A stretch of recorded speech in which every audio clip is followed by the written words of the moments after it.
We use a Lowenstein Jensen's medium, but as per WHO's protocol, it does not have any clinical meaning role in the clinical management.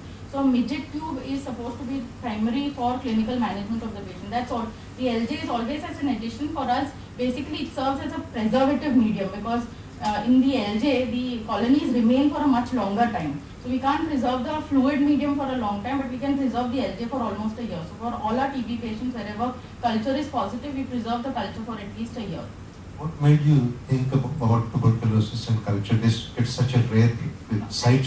Actually, I was told to culture absolutely anything and everything. And most of the times when we have such cases where we've not found a pathology earlier or identified a bug earlier, we tend to do anything. Meaning everything, whatever is available with us, we would go ahead and do it. Is it possible to do PCR on the tissue? Yes, it is possible. It is possible, but at that point in time, since you are not strongly suspecting, we had not done the gene X-ray. Sure. Will you give a brief two-line some of the uncommon organisms in infection? Yes, we've observed the HACCP group. Amongst them, the first two names, that is Haemophilus aerophilus and we've also seen Actinobacillus. We've had 2 patients who would have vegetations with these 2 bugs, but not Cardiobacterium Hickenella or Kingella. We've had a case of Listeria, which was pacemaker induced. We've had a case of Salmonella para B, that was an OPD case, but there again it was pacemaker induced. So these were some of the bugs that we have had, uncommon bugs. Do you remember the Listeria case? Pregnant or No. very young, very old? Male patient, old patient. Very old? 70. In fact, a large number of organisms, and if you look up the literature, almost any organism can cause bacterial endocarditis. And of course you have fungi also, and therefore you can have a large spectrum of microorganisms causing infection. Now I think we shall ask Shahriza. Sister? Can I ask you a quick question, Dr. Dhoni and Dr. Gorwala?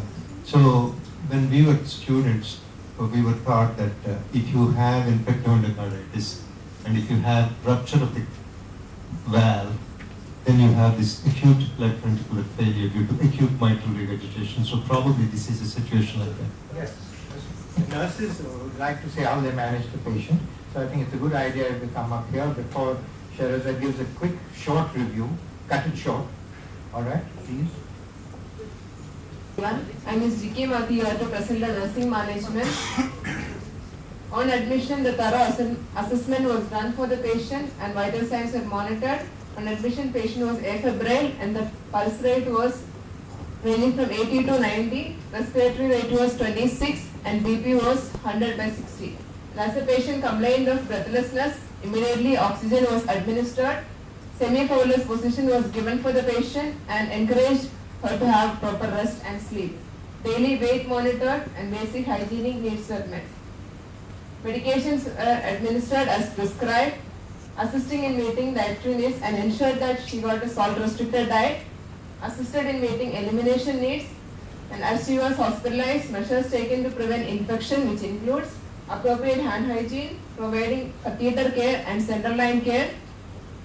As she was 64-year-old and she was at the risk of getting bed sore, measures taken to prevent skin breakdown, which includes assess the pressure points on daily basis, position change adequately, back care was given, and ensured a wrinkle-free bed for the patient. In managing anxiety, reassured the patient and family members and encouraged the patient to ventilate her feelings and clarified her doubts. As she was posted for the operation, preoperative nursing care include ensured informed written consent was taken for the patient. Patient was kept nil by mouth a night prior to the surgery. Bowel preparation was done by administration of enema. Preparation of the site was done. Microshell bath was given at the night as well as in the morning. Request for blood component was done. 4 pints of PC was arranged for the transfusion. Shifted the patient to OT on call. When we received the patient back from OT, the immediate post-operative management was done, which includes assessment of level of consciousness and monitoring vital signs. As she was on ventilator, ET2 care was given and suction was done adequately. Chlorhexidine mouth care was given. Care of ICD drain was done and the amount and consistency were checked. Care of central line as well as arterial line were maintained intake and output chart.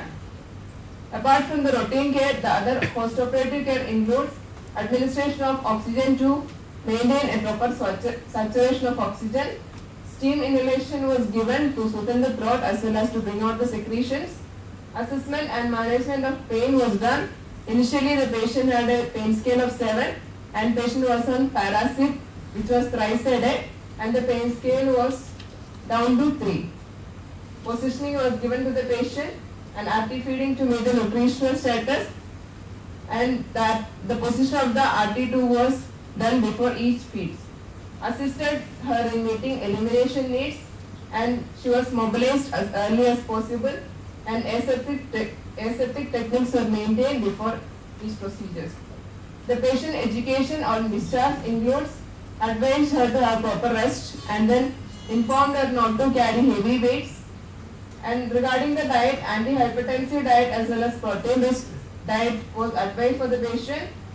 Candid mouth pain and Listerine mouth gargles was advised, and for the gargles it was informed to her to have full stem gargle for 30 seconds and instructed her not to have anything at least for 30 minutes, and explained her regarding the antibiotic and the medications, and explained her regarding the warning signs such as fever, breathlessness, pain at insertion site, purulent drainage at the operation site, redness and swelling, and advised her to have a follow-up after 1 week.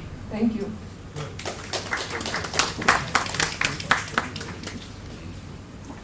And having reviewed this lovely case, most bottom we have encountered that in our hospital. The pathogenesis, so there would be a high velocity jet across the valves, and that would cause the damage to the endothelium. There would be an inflammatory process of platelet and fibrin deposition that would lead to an aseptic thrombotic formation, which could well be infected because of a bacteremia, and thus the colonization and the vegetation formation. So here's over the mitral leaflet we see a vegetation and maybe this little one. So the risk factors are any structural heart diseases, it could be degenerative age-related changes, congenital conditions, rheumatic heart disease. Of course, a prosthetic heart valve, as in our patient, we had a high suspicion of it. Patient with a past history of infective endocarditis, having undergone some infective procedures like maybe a pacemaker being having had implanted earlier. Then there could be infections like pneumonia, meningitis, further leading to sepsis. IV drug abusers, of course, which usually affects the right heart, and any immunocompromised state. Clinical features, it's usually systemic symptoms patient could come up with: fever, chill, sweats, weight loss, and it's always a clinician's very strong belief that the patient may have infective endocarditis, and then put through the patient through a transesophageal echo, which is one of the main tools for diagnosing this condition. So the signs could be anemia, clubbing. Most interesting, during my med school, what I found were the vascular and immunological signs, which we shall run through later. There could be splenomegaly, a new or changing heart murmur. Microscopic hematuria, proteinuria could be seen there could be nephrotic syndrome, so glomerulonephritis could be there in the patient, and inflammatory markers like elevated ESR, CRP, hypergammaglobulinemia, noted on blood, and the rheumatic factor being positive. So the vascular phenomena could be presented as septic embolisms to the brain causing strokes or gangrene. Gangrenal lesions, these gangrenal lesions are erythematous lesions on palms or soles. These are painless. They are mainly caused because of the hemorrhages at those points. There could be hemorrhage of the brain, the conjunctiva, and splinter hemorrhages at the nails. It's usually just a part of the nail that's affected and not along the full length. There could be infarctions of the kidney and spleen. Immunologic phenomena are because of the type 3 inflammatory response. There is deposition of the immune complexes, and because of the emboli, the immune complexes get deposited in certain sites. So again, the kidneys could present with glomerulonephritis. There could be ocular nodes. These are painful lesions at the pulp of the fingers and toes. and there is deposition of the immune complex at those sites. Rod spots, which are hemorrhagic lesions seen on the macula, and they have centers of pallor because of the immune complex deposition in there. And of course on blood, serum positive rheumatic factor. So this is an image of the splinter hemorrhage, the osseous nodes here, the Janvey lesions here, and the rod spots with the center pallor. Cardiac murmurs, so as mentioned earlier, new changing regurgitant murmur is the hallmark. It's heard only in about 30 to 45% cases initially, and then about 85% in the latter part of the disease. About 85% of cases we could have murmurs. Typical echo findings, as we described earlier, oscillating intracardiac mass could be there. There could also be presence of abscesses. There could be dehiscence of the prosthetic valve, or a new valvular regurgitation. And also we described earlier the size of vegetations which could embolize and which could be picked up on the transesophageal echo. So a transesophageal echo could pick up a small vegetation as small as 1 millimeter in size, and vegetations over 1 centimeter could embolize. Coming to our very well-known modified Duke's criteria. So the major criteria includes positive blood cultures of the organisms that we've mentioned. Blood collection could be done either, if it's an acute case, then within 1 hour we could have like 4 blood samples taken, the first and the last one having the gap of 1 hour. And or we could also have blood cultures taken at an interval of about 12 hours. And the echo findings we've already described. So these are the 2 major criteria. And the minor include the systemic symptom of fever, predisposing heart conditions, and the vascular and immunologic phenomena, and also the microbiological evidence of blood cultures being positive, not meeting the major criteria. So based on all of these, if we have 2 major criteria being positive in a patient, or maybe 1 major and 3 minor, or if none of the major are present but all the 5 minor criteria are met, then we could say that the patient has infective endocarditis. So the treatment, initially you send the blood cultures first before treating the patient. A lot of times the cultures come negative because the patients were already put on antibiotics prior to the culture collection. So empirically start the treatment after the blood collection with either IV. Now we don't use the penicillin much, so it's ceftriaxone. We try and cover the gram-positive as well as gram-negative bugs. So ceftriaxone IV 2 grams once a day. Gentamicin could be given either 1 dose or in 3 divided dosages. It's 3 milligrams per kg over 24 hours that we would want to give. Vancomycin 30 milligrams per kg over a day. And again, we could give it in 2 divided dosages. Of course, the vancomycin trough levels should be measured if we are going to give the patient a higher dose. And rifampicin, as we mentioned in our patient's case also, for staph coverage in case of prosthetic valves. And once we get the culture report, then the treatment could be altered accordingly.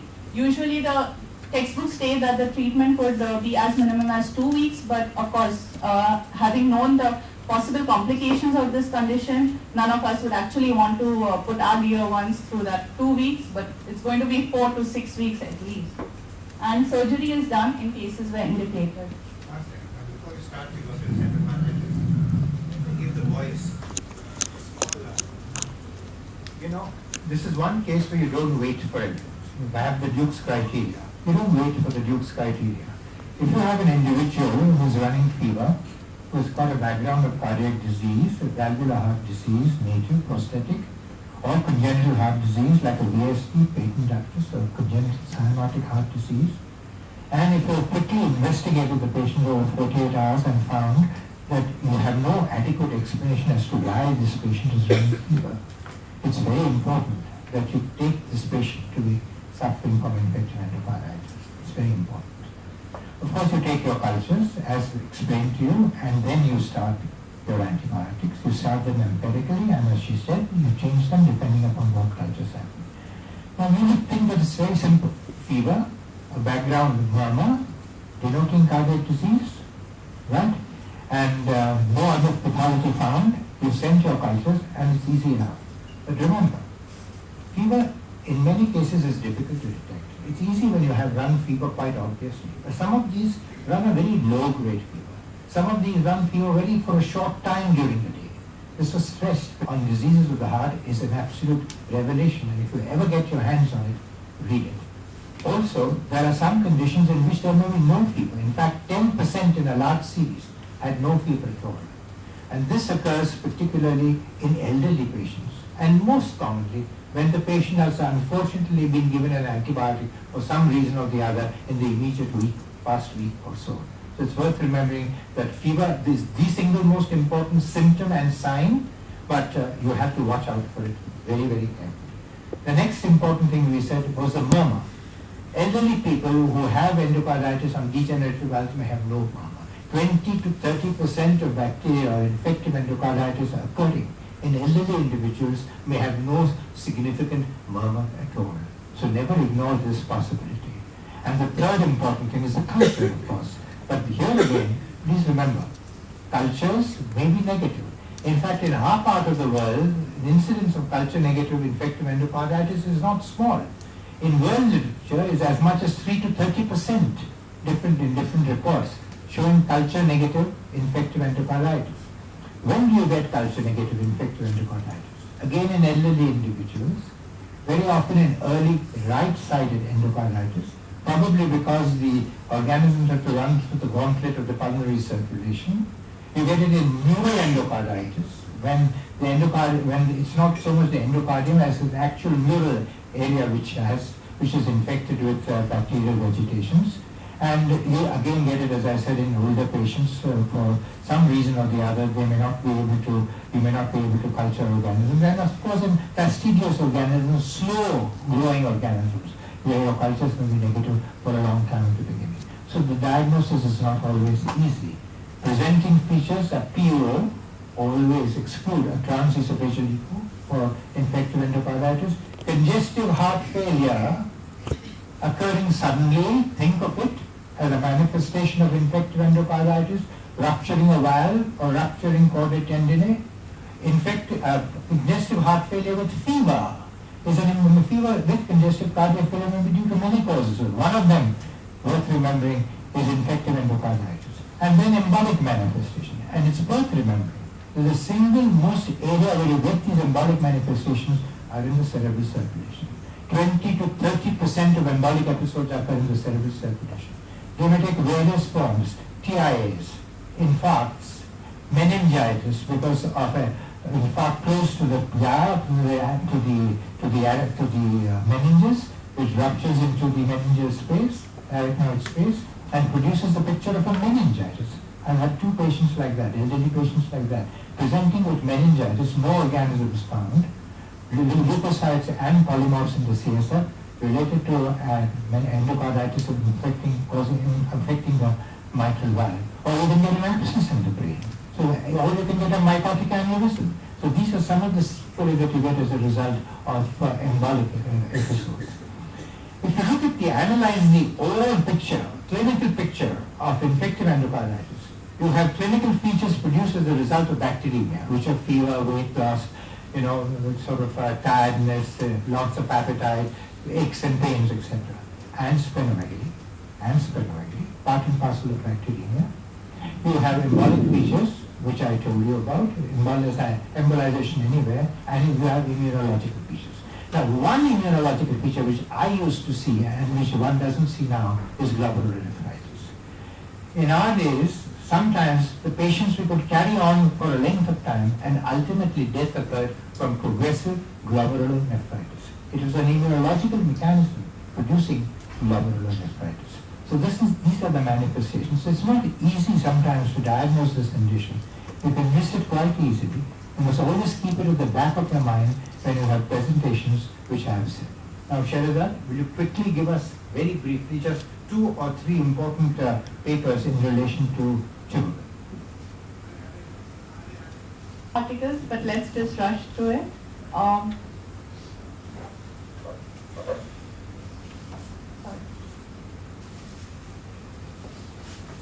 So, cardiac tuberculosis, it was recognized and described the very first time by Linné in 1826. and the heart was the 13th organ to be affected by tuberculosis. Predominantly, it's the myocardium and the endocardium that's affected, and rarely we have the coronary vessels being affected and the valves. Tuberculous endocarditis was first reported in 1892. Occasionally, a large tuberculoma within the cavity of one of the chambers of the heart could well be resembling a tumor, and hence a cardiac MRI would be worthwhile. The incidence of endocardial tuberculosis is actually not very well mentioned anywhere, because many case studies are going, but with smaller populations. So in 1987 by Rose, an incidence of 0.14% was described. And the endocardial involvement could either be miliary with multiple small tuberculi, or it could be nodular formed with confluence of foci. Here's a case of myocardial and endocardial involvement in a 46-year-old male who presented with severe mitral regurgitation and had a mitral valve prosthesis put in 2 years ago. We have two cases reported in 1984. The first case was associated with miliary tuberculosis. However, before the cardiac involvement could be described, the patient had already died. And in another case, the patient had presented with congestive cardiac failure, and the possibility of TB was again not diagnosed. This is something close, you can say. We were just lucky that the patient came in with heart failure and we picked it up, the tuberculous endocarditis. Then what they state is, with relation to tuberculous endocarditis, is that it's usually diagnosed at the time of autopsy. So here's one case of miliary tuberculous involvement with the aortic valve, which was diagnosed prior to, the patient survived through the treatment. So the treatment was successful. Another thing, with the relation to endocardial affection with tuberculosis, it's usually the fast-growing mycobacteria like Fortunatum and Kilone which affect the valve. We had the rarer case of Mycobacterium tuberculosis affecting the valve. And we see this condition usually in association with patients who are immunocompromised. And here's a case in the year, we have a case in 1998 reported in an immunocompetent patient who had severe mitral valve regurgitation because of a perforation of the anterior leaflet of the mitral valve, and the cultures had come positive and patient was appropriately treated. So in association with a valve affection, there could be subvalvular aneurysms also, and tuberculosis affection is associated with submitral aneurysms. Here's an interesting case, the surgical case of a patient who had acute aortic insufficiency, which was due to tuberculous endocarditis, associated with annular subvalvular left ventricular aneurysm. Patient had presented with acute LVF, cardiorespiratory arrest, multiple organ dysfunction, and a coagulopathy. On the very first post-operative day, patient was started on treatment because of the positive histopathological findings. And here's a case of an immunocompetent patient, 30-year-old, who had an incidental finding of a large mass in the anterior mitral leaflet, had severe mitral regurgitation.